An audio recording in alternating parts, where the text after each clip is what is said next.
శ్రీపాద శ్రీవల్లభ లీలా వైభవము 3వ అధ్యాయం. శ్రీపాద శ్రీవల్లభ స్వామినే నమః.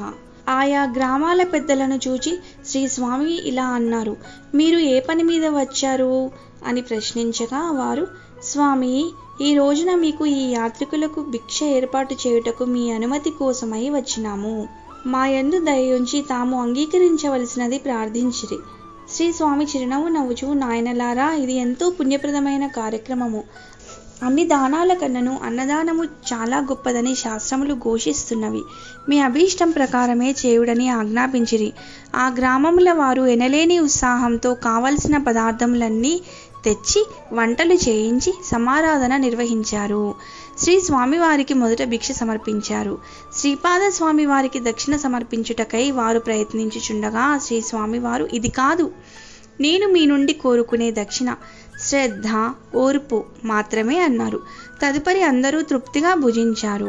గోకర్ణవాసి అయిన గోవింద భట్టుతో వచ్చిన యాత్రా బృందం శ్రీ స్వామివారికి నమస్కరించారు. పండరీపుర క్షేత్రవాసుడైన పాండురంగ విఠల భట్టు, రామానంద పూజారి, వారి శిష్యులు ఆలంది నివాసి చిదంబర శాస్త్రి, వారి శిష్యులు వారి వారి స్వస్థానమునకు పోవుటకు శ్రీ స్వామి అనుమతిని కోరినారు. శ్రీ స్వామి ఆశీస్సులు పొంది అందరూ తిరుగు ప్రయాణం అయ్యారు. శ్రీపాద స్వామితో గడిపిన క్షణాలను, దివ్య దర్శనానుభూతులను మనస్సులో స్మరిస్తూ పరవశంతో వారి నామాన్ని దిగంబరా దిగంబర శ్రీపాద వల్లభ దిగంబర అని నోరారా కీర్తిస్తూ వెళ్ళలేక వెళ్ళారు.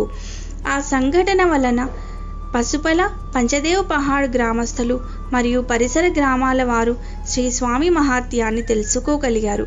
యాత్రకు వచ్చిన సజ్జనులతో కొంత దూరం నడిచి వారిని సాగనంపినారు.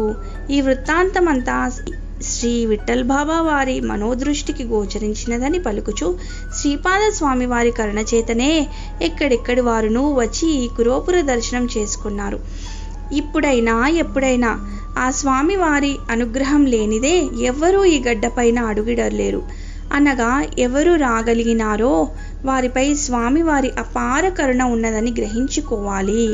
అందుకే క్షేత్ర దర్శనానికి వచ్చిన భక్తులను ప్రేమతో ఆదరించాలని చెప్పి బోధించినారు. శ్రీ స్వామివారు భౌతిక ధనమును ఏనాడూ ఆపేక్షించలేదు. వారి వారి మనోభావాలనే దక్షిణగా స్వీకరించారు అంటూ శ్రీ బాబా వారు వివరించగా అందరం జయ జయనాదములు చేసినాము. ఇది శ్రీపాద శ్రీవల్లభ లీలా వైభవము అధ్యాయం 3 సమాప్తం.